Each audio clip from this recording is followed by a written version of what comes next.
Anterolateral compartment of the leg. Okay, fine. First of all, see here. This is the anterior border of the tibia. Can you see everybody? Whoever could able to see over here, you can just have a look. Okay. Can you see that? Right? You can feel it. Okay. Yes, sir. And that is cutaneous part. Cutaneous part, absolutely. Okay. And the medial surface of the tibia is also cutaneous over here. Right? Yeah. The medial surface of the tibia is also cutaneous over here. Okay. So the extent of the anterior compartment is between the lateral surface of the tibia and the medial surface of the fibula and the interosseous membrane and the deep fascia covering it. Got it or not? So the lateral surface of the tibia and interosseous membrane between the tibia and fibula and medial surface of the fibula over here. This is the extent of the anterior compartment. Okay? Anterior compartment, only anterior compartment. Okay? And the lateral compartment is included by the lateral surface of the fibula. So far we have seen the medial surface of the fibula, and lateral surface of the fibula includes the lateral compartment or peroneal compartment over here. So this part is the anterior compartment, which includes the tibia, lateral surface, fibula, medial surface, and interosseous membrane, and the deep fascia over it. Got it or not, everybody? Yes, sir. Right. So this is the anterior compartment. So what are the four muscles we have seen? See here, tibialis anterior. The first muscle, see here, this is the tibia. From the tibia, the muscle arising towards the lateral aspect is the tibialis anterior. Can you see the tibialis anterior is more superficial in the anterior? You can say like that. You can say like that. Okay. Tibialis anterior. Okay, tibialis anterior. If you see properly, the tibialis anterior is going towards the lower aspect. Can you see that? Medially. Yeah, absolutely. So medially towards the lower aspect. I'll show you. I'll show everyone. No need to worry. Okay. So towards the medial aspect, towards the lower aspect. Okay. Right. Yeah. So this is the tibialis anterior. Okay. This muscle arises only from the tibia. Okay. And of course from the deep fascia and interosseous membrane also. Those are the extra added things. Okay. But mainly from the lateral surface of the tibia over here. Got it? Okay. Now the muscles which are arising from the fibula. Three muscles. One should go to the hallucis. To the digits, and one towards the base of the fifth metatarsal. Okay.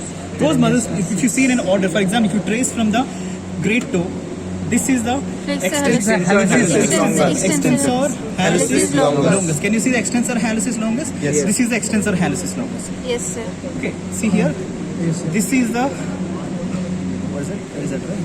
This is the extensor hallucis longus. Can you see? Yes, sir. This is the extensor hallucis longus. You can see the movement of the great toe also, right? Towards the dorsiflexion, the great toe movement. Okay. That is superficial. So obviously next to the tibialis anterior is the deeper plane, nothing but the extensor hallucis longus. Can you see the extensor hallucis longus over here? Yes, sir. Yes, sir. And if you have any doubt, you go from below upwards. You can find everything. Okay. Yes, sir. Then followed by the digitorum.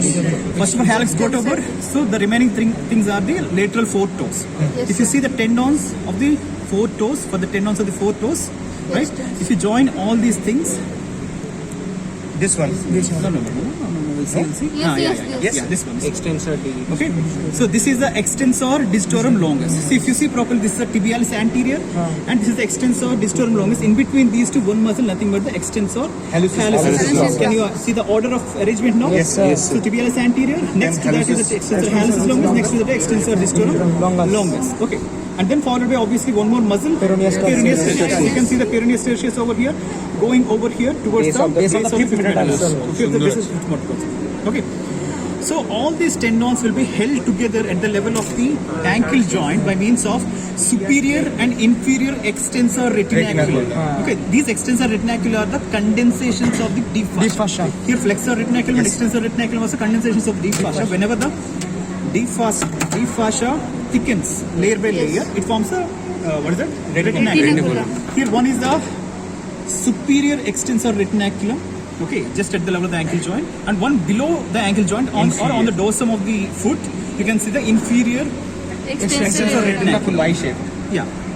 So superior extensor retinaculum will be extending between the anterior border of the fibula, the lower end of the anterior border of the fibula, and lower end of the anterior border of the tibia. So anterior border, lower ends. Okay, is the extent of the superior extensor retinaculum. Inferior extensor retinaculum is like a Y over here, like this. So this part is the stem, this part are the limbs. Okay. So the stem part will be arising from the calcaneum, the anterior part of the superior surface of the calcaneum, and it will be the two limbs, one is proximal, one is distal. Proximal limb will be attached to the medial malleolus, and distal limb will be attached to any area? Already they would have no?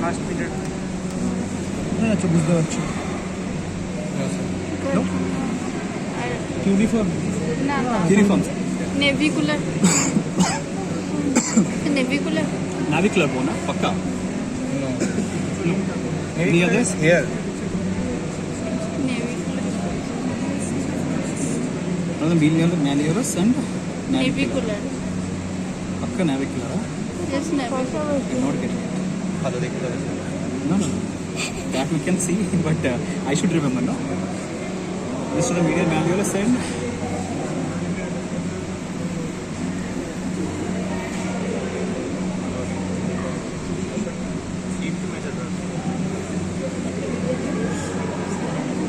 yeah, that's the thing. That's the problem.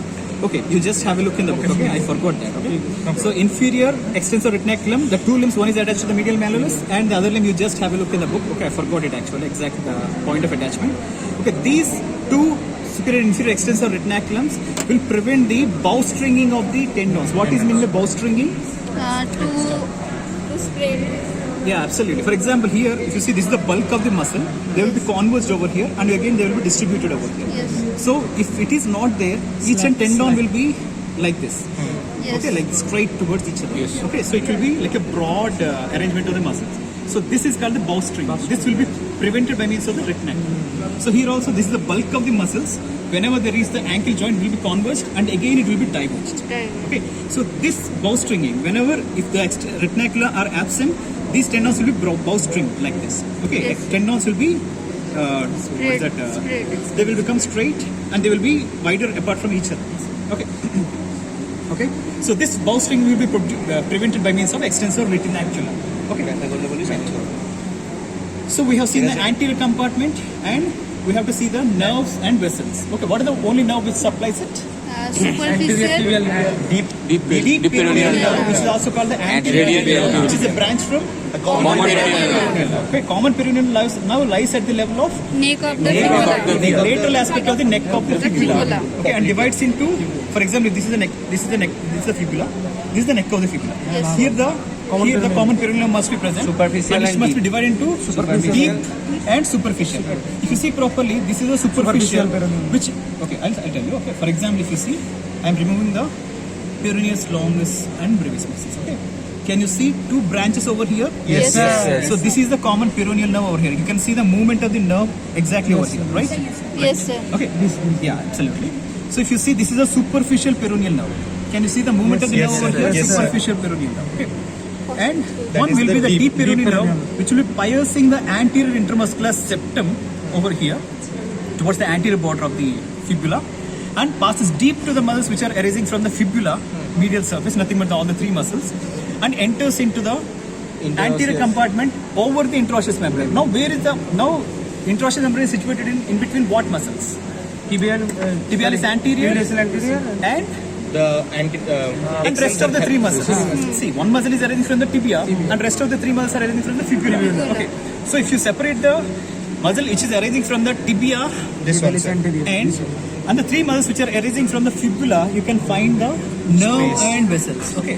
This is peroneal the nerve. deep peroneal nerve. Again, you can see the movement of the nerve over here. Can you see the movement of the nerve? Yes, sir. Yes, sir. Yes, sir. yes Yeah. sir So this is the deep peroneal nerve or anterior tibial nerve, and only one vessel, nothing but the artery, nothing but the. Poplite no Here it is termed as anterior tibial artery. So anterior compartment is supplied by the anterior tibial nerve or deep peroneal nerve and anterior tibial artery, which is a branch from the popliteal artery. So, Sir, is that a branch or the continuation of the popliteal? no, branch. Okay. Okay. Because we are saying that it is an anterior tibial artery, so obviously posterior artery is a branch. So here again, if you see properly, the same nerve and vessel passing through or passing beneath the extensor retinacula and entering into the dorsum of the foot. Here, whenever it is crossing the ankle joint, it is termed, the same anterior tibial artery is termed as the dorsalis pedis artery. Okay, here it is the anterior tibial artery. See here, in between the tibialis anterior and rest of the three muscles, the nerve and the vessel. So this anterior tibial artery is associated with the two venae committantes. What is meant by venae committantes? What is the use of that? When artery, major artery is accompanied by two small veins. So that those veins are termed as the vena committantes. What is the use of this arrangement? This will be asked in the Bible. when the blood flows When the blood flows through the artery, arteria, what will happen? It presses the walls of the Presses the arteria walls of and the cause the backward pressure. Veins walls will be compressed Compressed. by the arterial walls, so that the venous return will be increased. So for that sake, the vena commitatis will be benefited from the artery. Okay, getting it on it? So the same nerve over here, whenever it passes beneath the extensor reticula, goes onto the dorsum of the foot and divides into medial and lateral branches. Okay, we can't see over here. Yeah. Okay, medial and lateral branches. Okay, the medial branch will be supplying the area between the area of the first web space. Nothing but this area will be supplied over here. Okay, and the lateral branch will be supplying the whole dorsum. not whole dorsum. What is the muscle over here? Deeper to all these tendons. Nothing but the extensor digitorum brevis. We have seen the extensor digitorum longus over here, and we have to see the extensor digitorum brevis. See here, you can see a muscle going over here like this. You can see the tendons over here. Can you see the tendons? Yes, sir. Extensor digitorum brevis tendons. Can you see the tendons? Absolutely. Can you see the muscle over here beneath this extensor retinaculum? This muscle, it is arising from the upper surface of the anterior aspect of the calcaneum again. Okay, upper surface of the what is it?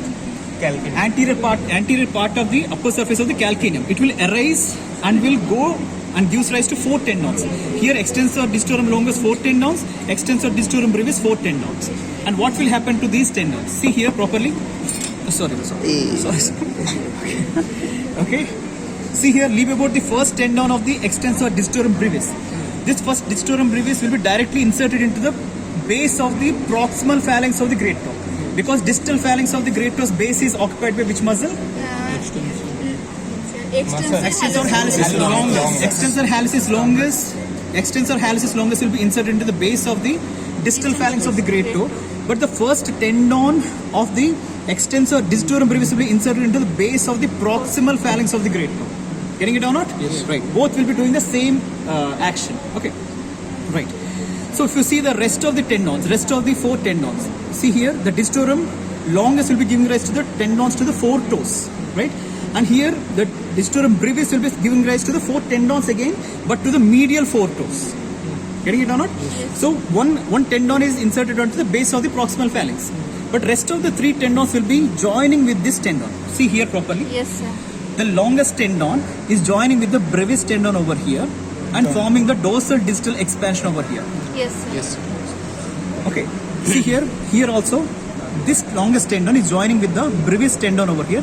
The oblique tendons are the brevis tendons. Okay. See here, these are the vertical tendons and these are the oblique tendons. Oblique Can you see the tendons. oblique tendons? Yes, sir. Yes, so sir. 1, 2, 3 and 4. 4 tendons. Okay. So the lateral 3 tendons will be joining with the medial 3 tendons of the extensor digitorum longus and forms the dorsal distal expansion over here. You can see the joining point over here. See here, Yes, sir. the extensor digitorum brevis joins with the extensor digitorum longus over here and forms the dorsal distal expansion over here. Getting it or not? Yes, sir. So which toes will be having the dorsal distal expansion now? Great toe. Great toe. No. Second, third and fourth toes will be having the dorsal distal expansions. But rest of the fingers doesn't. Rest of the toes doesn't have. Getting it or not? Yes, sir. Whenever they join with these things, they will form the dorsal distal expansion. Got it or not? Right. So this deeper muscle below the extensor digitorum longus is the extensor digitorum brevis, which arises from the calcaneum. See here, this is the calcaneum, the upper aspect of the anterior part, or anterior part of the upper aspect or upper surface of the calcaneum gives rise to a muscle which is obliquely directed over here, nothing but the extensor digitorum brevis. Getting it or not? And they join with the tendons and forms the dorsal distal expansion. Right? Okay. So whenever whenever the nerve comes over to the dorsum of the foot, divides into medial and lateral branches. This lateral branch will form a ganglion, and from the ganglion, this muscle will be supplied. Ganglion. Okay. The medial branch will be going and supplying the web space, first web space over here. The lateral branch will be supplying the extensor digitorum brevis, and of course the tarsal and metatarsophalangeal joints also. Okay. Tarsal joints and metatarsophalangeal joints will be supplied by the lateral branch, and of course the extensor digitorum brevis is also supplied by the lateral branch. Okay. But the skin over the dorsum of the foot is supplied by Medial branch. musculocutaneous nerve. Absolutely. So nothing but the Superficial peroneal. nerve. Now you understood that, right? Yes. So the joints and the muscle is supplied by the lateral branch of the anterior tibial nerve, and this web space will be supplied by the medial branch of the anterior tibial nerve. But the skin of this entire dorsal area will be supplied by this superficial peroneal. So you can understand the difference between these two, right? Okay. This lateral border of the dorsum is supplied by the sural nerve. We'll be discussing in the posterior compartment, and medial border will be supplying by the saphenous nerve. What we have seen over here, the femoral triangle. The saphenous nerve will be supplying the medial border of the dorsum of the foot, and lateral border of the dorsum of the foot is supplied by the sural nerve. We'll be seeing in the posterior compartment of the nerve. Okay, don't need to worry. Okay. Sural, sural nerve. Okay, fine. So now we'll see the lateral compartment. So we have seen so far till the tibia, what is it? Peroneus tertius. Peroneus tertius. So if you see, this is the anterior compartment. Okay. If somebody is having the gloves, you can feel the anterior border of the fibula over here, which differentiates the anterior compartment from the lateral compartment. Yes, sir. Right? So that is the anterior border of the tibia. And whatever you are seeing is the anterior intermuscular septum over here. Can you see the anterior intermuscular septum over here? Yes. Right. This is the tibia. Okay. From the medial surface of the tibia, these muscles of the anterior compartment are arising over here. So obviously this must be the lateral surface of the tibia. Can you understand now? This is the anterior border of the tibia. Yes, Okay. sir. And which is forming the, see here, this is the lateral malleolus. Can you see that lateral malleolus? So this must be the anterior border of the fibula. Getting it or not? Yes, sir. Right. So this is the anterior border of the fibula. This is the lateral surface, and that is the medial surface. Medial surface gives rise to all that three muscles: digitorum longus and hallucis and okay. So now this is the lateral compartment of the leg. Okay. What are the two muscles? The superficial one will be the peroneus Peroneus longus, longus, and deeper one is the peroneus Peroneus brevis. brevis. Deep to these muscles will lie the superficial peroneal nerve. Can you see the nerve which is lying deep to these two muscles? Yes, sir. These two muscles. Can you see that? Yes, sir. Deep to these muscles lies the superficial peroneal nerve. Okay. Superficial peroneal nerve goes deep to these muscles and supply to these two muscles because one is anterior, one is posterior. If you see properly, see here, peroneus longus is bipinnate. Can you see the bipinnate origin? Can you see the bipinnate origin? Right? Yes. Right. Okay. And this peroneus longus lies superficial to the peroneus brevis. But if you see properly, the peroneus longus is lying posterior to the peroneus brevis. Yes, Can you understand now? Yeah. So this peroneus brevis is anterior located comparatively. Can you see that? The line? So this is superficially located. If you see from lateral aspect, this is superficially located and this is deeper. Okay. But if you see from anterior to posterior direction, slightly posterior, nothing but the peroneus longus and slightly anterior peroneus brevis.